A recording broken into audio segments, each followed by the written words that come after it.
Built to Last by Jim Collins and Jerry Porras. Welcome back to my channel. My name is Samuel and I want to make self-growth normal. If you want to make self-growth normal, because I don't want to do it alone, then make sure to smash that like button for the YouTube algorithm. This is going to be more of an off-the-cuff review. There's not really that much of a structure to it like my other ones because quite frankly, I don't know why there were like 20, 30, 34 different chapters that didn't have a name to them. In the audio version, this usually consists of things that surprised me, things I learned, things I did or didn't really resonate with and why. And hitting that subscribe button, because YouTube channels who are built to last usually have people doing that every day. That's actually true, but it's not, I don't know, it's not a good, I don't think it's that good of a reason to hit the subscribe button. But if you like this video, I certainly invite you to. In the first half of the review, reading over this, I'm pretty sure that I talk a lot about what I like about the book and what surprised me and all that other stuff, but like what I didn't resonate with in the book and what I think might be a little bit of, I hate to say dated information in it. That's also, that covered maybe the second half of the review. I also go over some of the negative reviews because I did generally like this book. And the negative reviews, sometimes they surprise me, sometimes I agree with them without realizing it. This book seemed like a sequel to Jim Collins' book, Good to Great. The first thing I wondered after starting it was, why didn't I check out Good to Great first? But I will in due time, come on. It's on my list. The author was teaching a course at Stanford School of Business when a student exclaimed that she had a problem with the whole course. He's like, what? He didn't ask it like that, but Apple, excellent company, a dream of America, legendary. But they haven't been around that long. Who's to say that they will? Just because they have a bunch of successful products, I mean, who knows what can happen?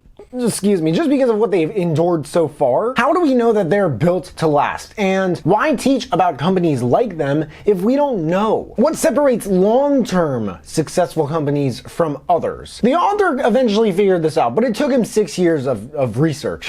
Apparently, truly great companies think of themselves differently from others, which is, I mean, I don't know. I feel like Apple is like the worst example that she could give of so many different companies. Cause like, I mean, one of their like mottos or whatever for a really long time at least was think different. There's a purpose that goes far, far beyond just making money. They took a bunch of industrial twin companies, as they called it, who had risen to this iconic stature for 5, 10, 15 decades, and systematically compared their closest industrial twins to determine timeless principles that separate the truly great from the mediocre. Built to Last is about building something worthy of lasting. Building a company or institution that makes intrinsically such a big impact on the world, it touches that if it were to go away, it would leave like a completely indelible mark on the planet. Apparently Good to Great was actually published 7 years after Built to Last. According to the authors though, it does come first, conceptually speaking. First you go from Good to Great, and then from Good to Great to Built to Last. There were some myths they came across in their research that actually kind of surprised me. That like the one that like visionary companies need, they need visionary, charismatic leaders to be sustainable. The myth that the most successful companies are always focused primarily on maximizing profits. The myth that these companies are great places to work for everyone. The myth that companies need outside CEOs to stimulate change, or at least fundamental change. I wholeheartedly disagree with that myth, because like, a guy once joined a company in 1988, and in 2020, he was like, you know what? This company is a piece of crap. No one likes us. It is literally a meme. It is a joke to own our products. Our products suck. They break down constantly. People think they're cheap and made out of useless plastic. He became their global president. Let's take one half of the low performing ones and throw it in the trash. I mean, those ideas couldn't use saving, but the landfill could certainly use them. Then let's renovate the other half and make it sexy. Let's make it captivating. Let's change, oh, he has one of those to, oh, he has one of those. Let's change the crap performing ones to ones that people flock to the store to buy. Ones where the supply and demand are just aeons away from each other. Let's create problems that we never imagined having before. And we're gonna reimagine our brand. Let's change our branding too. By 2021, we're gonna change our logo and it's gonna look completely modern. And by 2027, we're gonna have a line of 100% eco-friendly products that look and work better than the lowest priced ones at the time in the market. Our products are gonna have the highest reviews in the market. Everything we do is gonna spin our competitors' heads. Their stock tripled. Maybe you know about this guy. His name is Ho Sung Song and he runs Kia. And I sell their cars and I have seen the difference firsthand that they've made in their vehicles in the last few years. And it is impressive. any doubters, go check out a newer Kia vehicle, especially the SUV. Watch reviews on it and stuff. It's insane. But my point is that this guy worked there for 3 decades learning the ins and outs of the company before doing all this, and I'm sure he's not that very charismatic leader either. Sam Walton wasn't either. Neither were Hewlett and Packard. And Sam Walton, if I recall correctly, he was pretty extroverted. In case you guys can't tell, there's something I'm very impressed with in this book, and I guess it's something that you can't really write a book like this without. Built to Last is not hyper modern, if that makes sense. Like, it's not necessarily about the biggest companies. It's not like The Four by Scott Galloway or even Post-Corona. Shout out to the brilliant Scott Galloway. It's not like The Lean Startup by Eric Ries. It's not like 0 to 1 by PayPal co-founder Peter Thiel. And it's not like How to Build a $1 Billion App by George Wachowski. It's not about the great companies of this era and their history. It's maybe even better, and in a way that's unconventional for books of this one's kind. It's about the great companies that succeeded for a long time and are still growing despite what separates this era from previous ones. Fortune 500 or even 100 companies that have been around since the days of Standard Oil and the Carnegie Steel Company, some even earlier, despite the reasons these other ones are no longer in business. GE and Ford are still fighting what constantly seems to be some sort of a uphill battle against the fundamental laws of nature. You know what else has separated like a lot of visionary companies from their industrial twin comparison whatevers? By the way, the idea to compare them to similar companies who didn't last ultimately was also pretty genius because it establishes a base of like relativity. Like, here's what this is in comparison to, and like this company actually made it pretty far. Some of these companies, like GM for example, actually caught up with the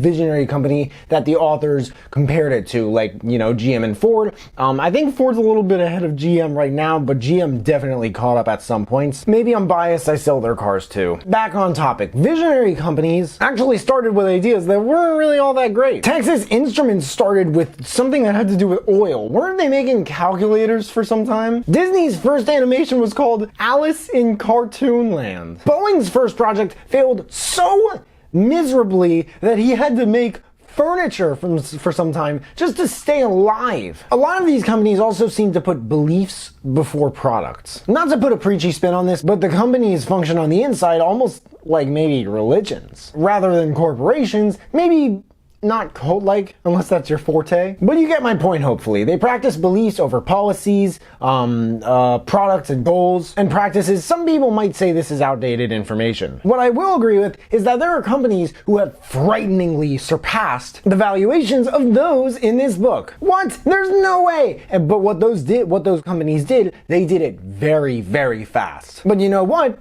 Some of the things I listed and some of the things I didn't in this book that are in the book, like having a cult-like company culture, cult-like company culture.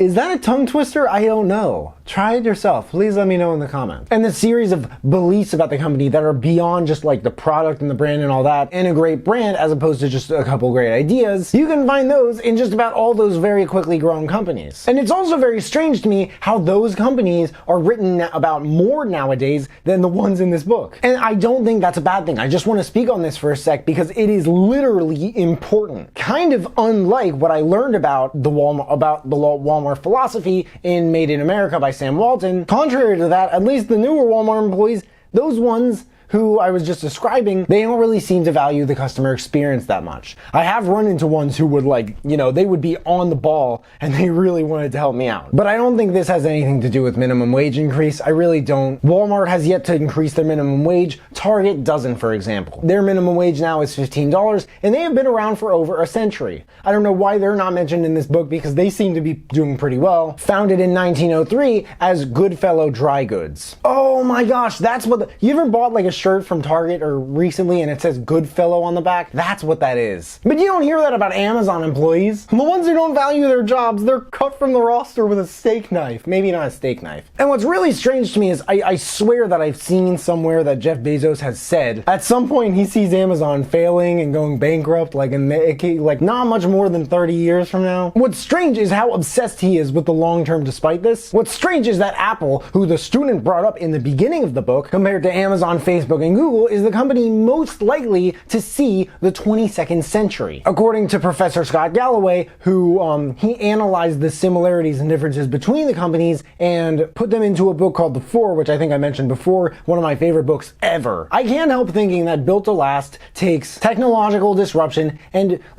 really fundamental focus on innovation. And even though the tech boom started literally a year after the book was published, the author really seemed to disregard them like they don't really affect anything. But you know what? I haven't checked out Good to Great yet. Maybe that's a huge component of Good to Great. But you know what? In the beginning of Built to Last, their emphasis on continuous change is certainly an exception to this, but I wish they would have elaborated. But again, it's not like the principles in this book are really that cohesive. But what do the negative reviews say? I keep saying but, and what do I have to say about them? Do I agree? Bob gave it a 1-star review saying that this is absolutely BS. The book and the audiobook aren't the same. What the hell is the point of having an audiobook if the reading version is different? Honestly, Bob, that makes sense. It does. I mean, if a book has an audio version, why make it any different from the original version? I mean, it's almost like you're making extra work for yourself. It can't be that big of a deal though, right? I mean, it's just an audiobook. Matt, I think his name is, gave it a 2 stars, calling it dated. There are so many better books on the topic of building a successful business that are more topical and applicable. Built to Last feels like what it is. A 23-year-old business book written by professors with no experience. The way I see it, and I spoke about this earlier, maybe more than I expected to about this book being dated. The authors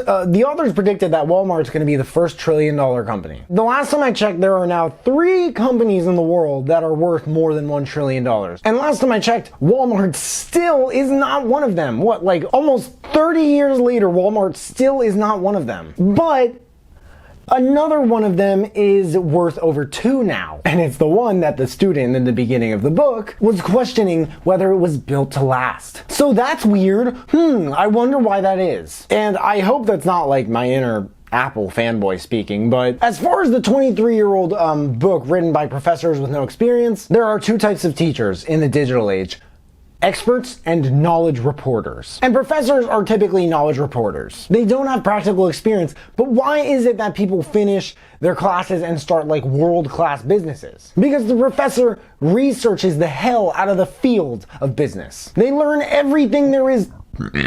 Excuse me. Ugh. They learn everything there is to know so that they can teach it effectively. And by the way, I do think that the public school system and the universities, I think that's dated. So I don't 100% agree with, like, the professors alone, I don't fully condone. But in their defense, like, you don't need experience to teach the way I see it, or at least a lot of it, but experience comes with a lot of perks that knowledge reporting doesn't, and that's really a different video topic. Quotes. To be built to last, you must be built to change. On the founder of Columbia, an observer of his funeral in 1958 commented that the 1,300 attendees had not come to bid farewell, but to make sure he was actually dead. Starting a great company with a great idea might turn out to be a pretty bad idea. It's not about the audacity of the goal, but the level of commitment to the goal. Direction 1. I recommend this book simply for anyone who wants to know what it is that makes a company successful in the very, very, very long term, like 50, 100, 150 years. Direction 2. If you like this book actually reminded me a lot of Measure What Matters by John Doerr. So I would definitely recommend checking that out. For something like this, except not with companies, but like long-term success as an individual, I'd recommend High Performance Habits by Brendon Burchard. Built to Last by Jim Collins and Jerry Porras. There's a link in the description if you guys want to check it out and read the reviews. That and all the other books that I mentioned in this video if you want to check those out too. If you guys buy anything through the links in the description, then I get commission, which helps me build this channel and keep making these videos. If you guys have any books that you want me to check out and review, please let me know in the comments below. Also, let me know if you checked out this book and you liked it. But hey, make sure to smash that like button, subscribe if you haven't already, because I don't get why people watch this far into my videos and they don't subscribe. But if you have subscribed and you want to turn it up just a notch and turn on that notification bell to get a notification whenever I drop new videos, that would mean the world to me. Thank you guys so much for watching. I really appreciate it. You can find me everywhere and I will see you then.